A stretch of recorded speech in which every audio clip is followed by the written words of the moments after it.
بسم اللہ الرحمن الرحیم۔ جنت ایک ایسا مقام ہے جہاں ہر کوئی جانا چاہتا ہے، کیونکہ جنت اللہ کی نعمتوں سے بھری پڑی ہے۔ جنتیوں کو جو سب سے بڑا انعام ملے گا وہ ہوگا جنت میں اللہ پاک کا دیدار۔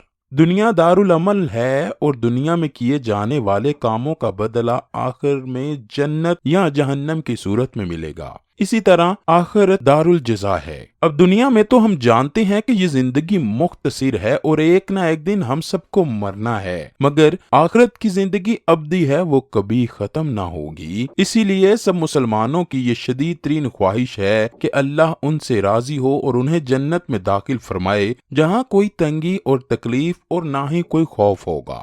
دنیا میں اور کوئی خوف نہ بھی ہو تو مرنے کا خوف تو ہر کسی کو رہتا ہے، کیونکہ سب نعمتیں جو دنیا میں موجود ہیں ان کو چھوڑ کر جانا اور مرنا مشکل کام ہے، مگر آخرت میں ایسا کوئی خوف نہ ہوگا۔ جنت میں تو سب جانا چاہتے ہیں، مگر جنت میں جانے کے لیے ہمیں ایسے اعمال بھی کرنا ہوں گے جن سے اللہ راضی ہو اور ہمیں جنت ملے۔ خواتین کو اکثر اس بات کی شکایت رہتی ہے کہ ہمارے لیے ایسے اعمال موجود نہیں یا کم ہیں جیسے کہ مردوں کے لیے ہیں، مثلاً باجماعت نماز کی ادائیگی، اللہ کی راہ میں جہاد کے لیے نکلنا، اللہ کے راستے میں لڑتے ہوئے شہید ہو جانا۔ مرد ان اعمال پر عمل کر کے آرام سے جنت کو پاتے ہیں، جبکہ ہم گھروں میں رہ کر کیسے جنت حاصل کریں؟ وہ کون سے اعمال ہیں جن پر عمل کر کے خواتین جنت آسانی سے حاصل کر سکتی ہیں؟ آج ہم آپ کو اس بارے میں بتائیں گے۔ ناظرین گرامی، آج ہمارا المی ہے کہ ہم نے دنیا کے ساتھ دوڑ لگانے کے چکر میں اپنے رول ماڈل ہی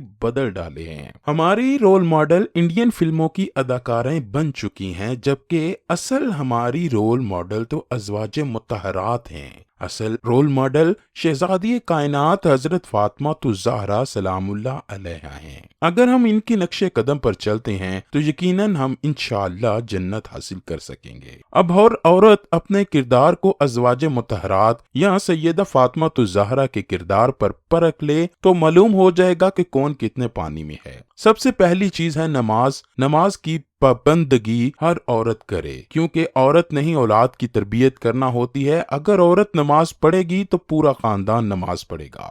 دوسری چیز ہے جھوٹ نہ بولنا، کیونکہ اللہ کے رسول نے فرمایا بے شک سچ نجات دلاتا ہے اور جھوٹ ہلاک کرتا ہے۔ عورت کا جھوٹ بولنا صرف عورت کا نہیں بلکہ ماں کا جھوٹ بولنا ہے، اور جب ماں ہی جھوٹ بولے گی تو اولاد جس کی تربیت کرنی ہے وہ بھی لازماً جھوٹی ہوگی، اور اس طرح پورا خاندان ہی بگڑ جائے گا۔ تیسری چیز ہے صبر۔ ہر حال میں اللہ کا شکر ادا کرنا اگر عورت سیکھ لے تو سب ہی سیکھ جائے گی۔ صبر بہت بڑی نعمت ہے، کسی بھی حال میں اللہ کا ناشکری نہیں ہونا چاہیے۔ عورتیں سیدہ کائنات حضرت فاطمہ الزہرا سے اس بارے میں سبق حاصل کر سکتی ہیں کہ کس قدر مشکل حالات میں بھی انہوں نے کبھی صبر کا دامن نہ چھوڑا۔ کئی روز گھر میں فاقے رہے مگر کبھی اپنے شوہر سے گلہ نہ کیا۔ وہ وقت اسلام کا مشکل ترین وقت تھا، ان حالات میں بھی آپ کیسے کفار کے سامنے ڈٹی رہیں۔ اگر عورت صبر سیکھ جائے تو اس کی اولاد بھی صبر سیکھ جائے گی۔ چوتھی چیز ہے شوہر سے وفا۔ عورت اپنے شوہر کی وفادار ہو اور اس کی غیر موجودگی میں اس کے مال، اس کی عزت اور اپنی عزت کی حفاظت کرے۔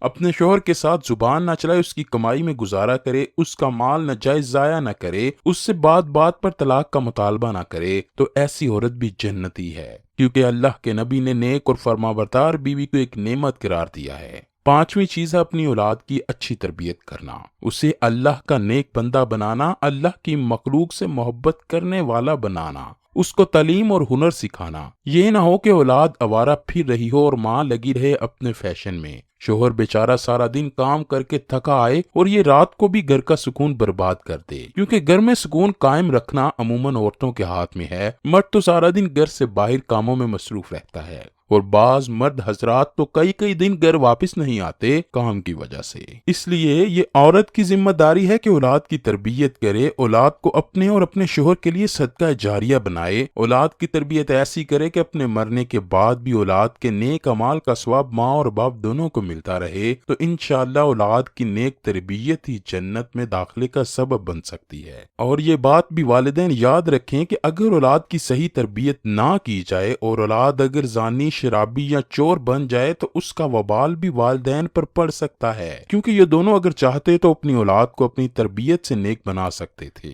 آخری اور سب سے اہم بات ہے اپنی زبان کی حفاظت کرنا، کیونکہ جب عورتیں اپنی زبان سے زہر اگلتی ہیں تو گھر کا گھر تباہ ہو جاتا ہے۔ حدیث پاک کا مفہوم ہے کہ جو کوئی مجھے دو چیزوں کی ضمانت دے میں اسے جنت کی ضمانت دیتا ہوں، ایک وہ جو اس کے دانتوں کے درمیان ہے اور ایک وہ جو اس کی ٹانگوں کے درمیان ہے۔ اسی لیے زبان کی حفاظت بہت اہم ہے۔ اگر عورتیں ان تمام نیک اعمال کی پابندی کریں اور اللہ سے توبہ کریں اور استغفار کا ورد کریں تو انشاءاللہ اللہ پاک اپنے فضل کرم سے انہیں جنت میں ضرور جگہ عطا فرمائے گا۔ اللہ کریم ہمیں نیک اعمال کرنے، برائیوں سے دور رہنے اور رسول اللہ صلی اللہ علیہ وآلہ وسلم اور ان کی پاک آل کے نقش قدم پر چلنے کی توفیق عطا فرمائے۔